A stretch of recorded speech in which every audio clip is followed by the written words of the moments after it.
Hi everyone, welcome back to English Fab, where learning English is practical, useful, and fab. Today we're focusing on expenses and costs, a topic that can sometimes feel overwhelming. Many people struggle to understand the difference between fixed and variable costs, or find it difficult to talk about financial matters clearly in English. These challenges can make it harder to communicate effectively at work. In this lesson, we'll go through a natural conversation that shows how to discuss expenses and costs in real workplace situations. We'll highlight key phrases you can use with confidence, introduce useful vocabulary with clear explanations, and share practical tips that will help you express yourself more naturally in financial discussions. Are you ready? Let's get started.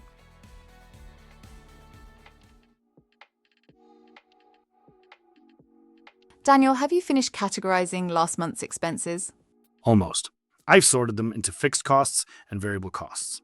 Good. Can you remind me what counts as fixed costs again? Sure.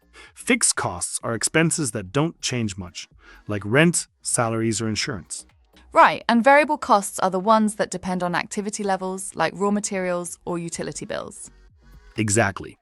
When production increases, variable costs usually go up. That's helpful. What about office supplies? Would you put them under variable costs?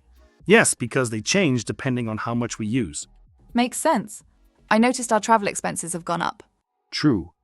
Business trips are important, but we should check if some meetings could be done online to reduce costs. Good idea. Cutting unnecessary travel could save a lot.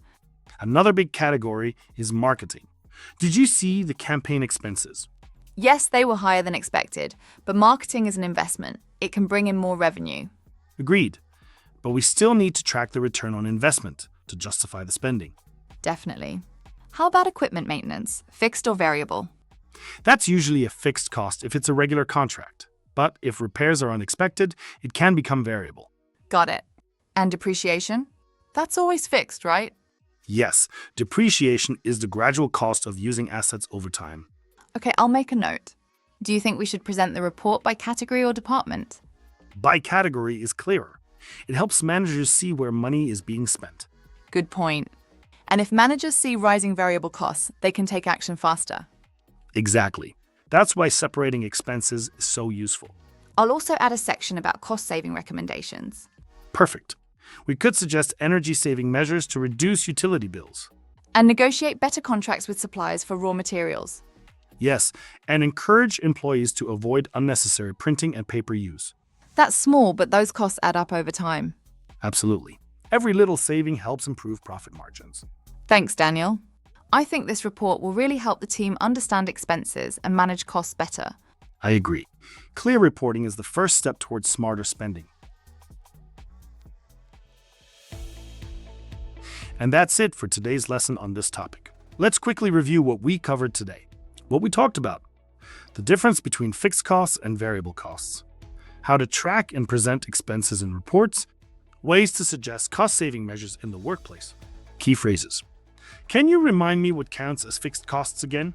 Right, and variable costs are the ones that depend on activity levels like raw materials or utility bills.